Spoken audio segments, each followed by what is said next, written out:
Hi, I'm Janie with the League-Kempner House in Galveston, Texas. We're a nonprofit set up to restore and preserve this amazing house, and I am very excited today to be standing in front of our brand new windows in this parlor alcove. This alcove has been such a nightmare and such a long 3-year journey to get this far. It's quite the process, and it's not finished. There's still a lot of work to go, but they're up. They're functional and they're gorgeous. So if you remember in the beginning what this area looked like, then we had to do all the demolition to clear the space out and repair all of the brick that was failing. And we had that big problem with the curved lintels on top, that they were manufactured incorrectly over and over and over again. We had to shore up the joist above. We had to rebuild underneath from all the rot and problems that we had there. And we had to have all new window frames built because nothing was left. When McNatt finally got the frames finished, we had that terrible microburst that ripped the roof off above. So we had to stop the window work and get the roof repaired. And then we had to get back on the schedule for McNatt, and they had some large jobs come in. We were bumped to the back, but that was okay.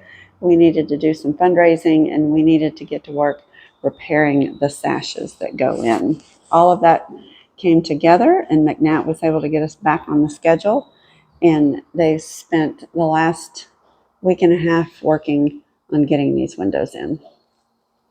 Now that the windows are in and McNatt has cleared out the majority of their tools and I have finished the sash work, my job today is going to be to clean this room. It did free up some plywood that I can use for temporary walls down in the bathrooms below. I'm going to carry that down there, put away all my tools, and get this tarp up and get this ready for our upcoming fundraising event.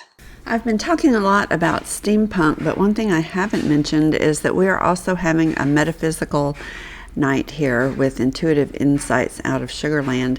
And between the guests and the mediums, we will have about 50 women here in 3 or 4 days. And we still do not have those bathrooms up, and this house has to be cleaned up and set up for that event.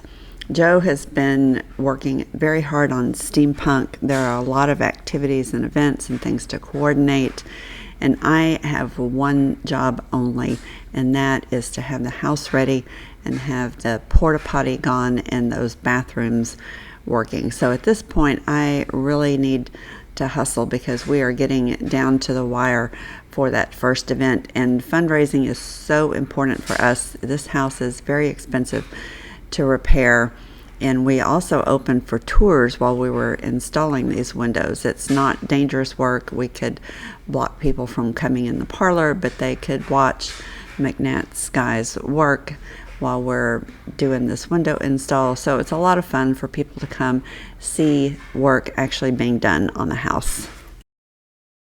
And just that quick, it was all clean and it was time to move on to getting some bathroom walls up. Every once in a while, my brain fires on all cylinders and I have an idea. I was moving all of this plywood that came off the window in the dining room and off the windows in the parlor down to the basement so I can use it to put temporary walls up on those 2 bathrooms. And it just dawned on me, I should cut them to size out here. 1, it'll be cleaner, the sawdust will blow away and it won't make a mess. And 2, they'll be smaller and lighter and easier to handle. So I'm going to use the bad ones first and save some of our nicer plywood in case we need it for something else. But I think I can actually cut this one just leaning up here on the porch. So I took all my measurements, I wrote them down. I need one that is 31 inches wide. So I've got it marked, and this is not that precise the way they're going up, so I did not bother to bring a straight edge, but I measured my 31 inches, and I'm just going to put a rough pencil line there. My husband would have a fit. He'd have his whole system set up to do this very accurate, but I don't really care. It's temporary.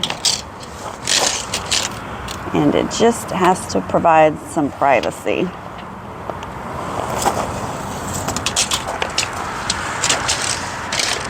Well, that looks pretty good.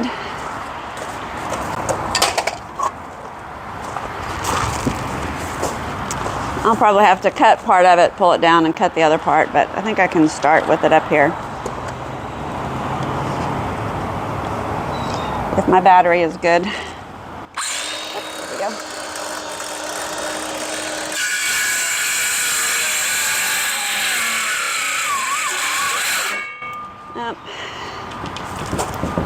My blade is out too long, and that plywood is flexing and binding. So I'm going to loosen this and drop down my guide so the blade's not so embedded in the plywood. Let's see if that works any better.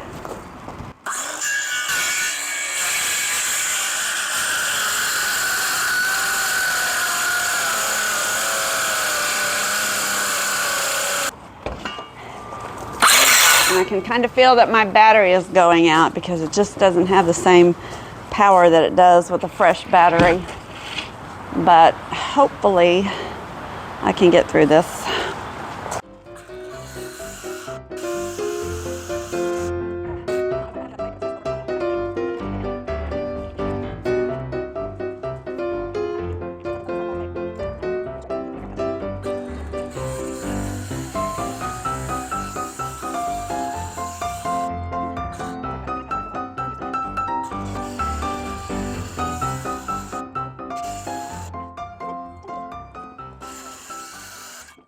I'm going to go put this guy on the charger.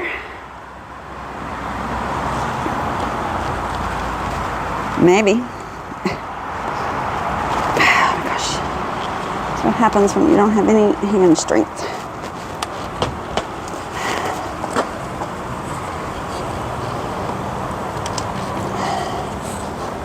Oh, got it. All right, I'm going to go put this on the charger. And I had a paint can out. Can't talk. I had a paint can out here because I'm going to do something a little crazy. Since this could be up for a while, you never know with us what's going to happen or how long it will take to do something. I'm going to roll a quick coat of paint on it and make it look a little bit less than hideous. But I need to charge my battery and go get the roller, so I'll be right back. Sidetracked a little bit with the tour, but I'm going to go ahead and see if I can cut a couple more before I paint.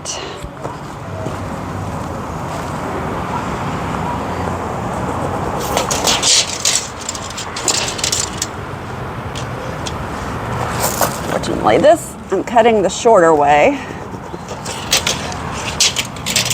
Won't be so rough on my saw. I complain about that saw. I don't really like it, but the reality is I use it all the time.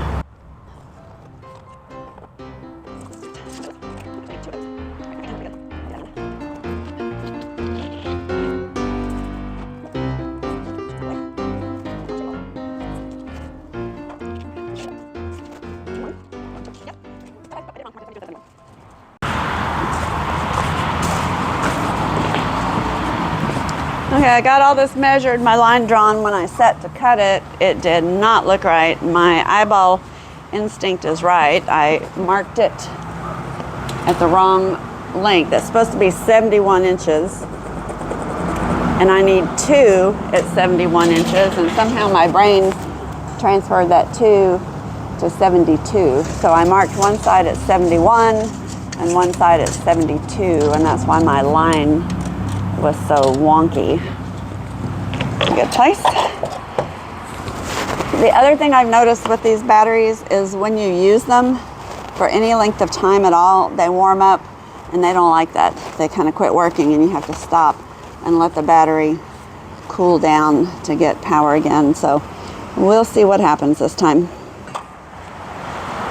I did not have time to charge it. I just wanted to see if I could get one more cut out of it. Fingers crossed.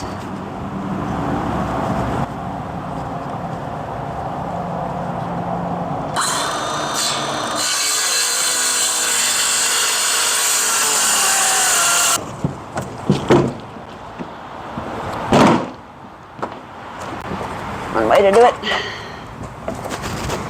I'm going to save my little pieces because I might be able to fill in with them. I don't know if this paint is any good or not. It was left over from one of our tenants, and it's a really bright color. My roller's not rolling too well because the paint is gunked up here.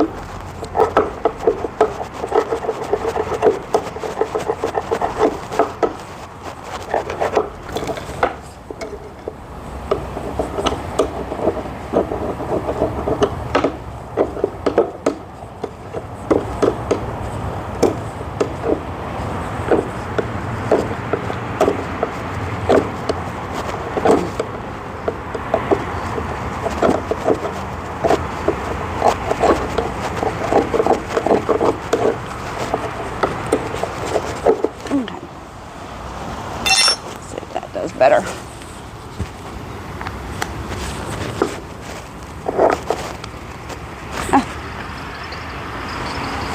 Much better. Okay. Like that. Let's see if this can will even open. Ooh, I was shaking it and it's just barely even closed. That's a little scary. Oh wow. And it's still really good. And it's so pretty. Uh-huh. The lady that lives over there in the, what's the name of that house over there, the castle? Trube Castle? She said, apparently somebody walked off with her wrought iron garden bench. She was just wondering if you saw. No, I didn't see anything. When did it happen? She's not real sure. I hate that.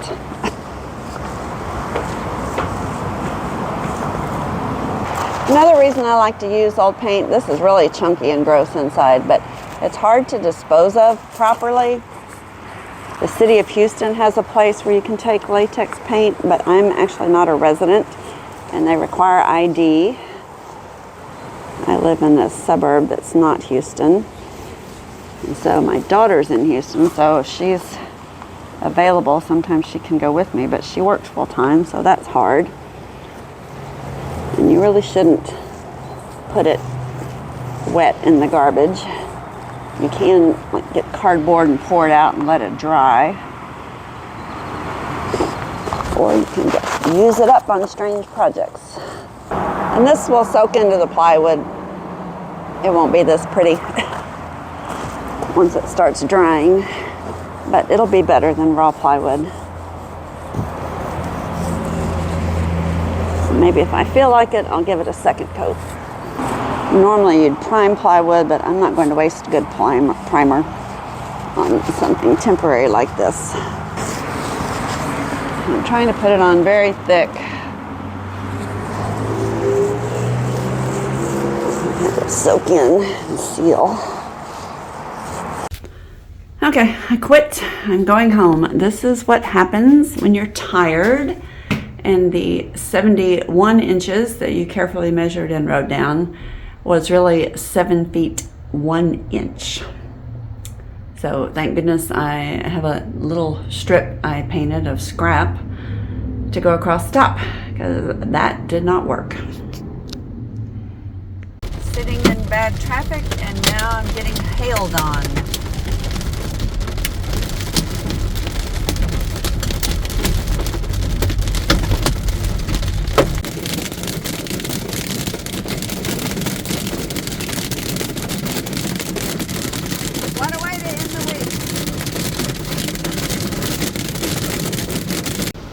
Alright, I'm 12 miles from home. I just went through a violent lightning hailstorm. Now it's stopped and my car has decided to spring a leak. Oh boy, what a way to end the week.